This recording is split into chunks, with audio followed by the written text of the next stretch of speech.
Ich bin Akida Abdülcelil, bin 17 Jahre alt, bin seit 5 Jahren in Deutschland. Ich bin Uiguren und komme auch aus Hulja. Das ist meine Tante, Zühra Tochti. Sie ist 40 Jahre alt. Seit 20. Oktober 2017 haben wir erfahren, dass sie ins chinesischen Konzentrationslager festgenommen wurde. Und später, 2019, haben wir wieder erfahren, dass sie für 12 Jahre ins Gefängnis gehen muss, obwohl sie nichts gemacht hat. Und das ist ihre Tochter. Sie ist 9 Jahre alt.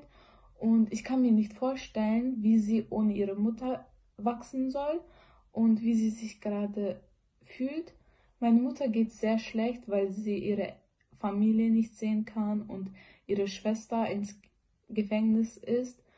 Und sie denkt, dass sie schuld ist, weil ihre Schwester mit uns Kontakt hatte und weil wir in Deutschland sind, deswegen, dass sie ins Gefängnis gehen muss. Und wir sind auch sehr traurig, weil wir können nichts für meine Mutter tun und wir wissen auch nicht, ob meine Tante noch lebt.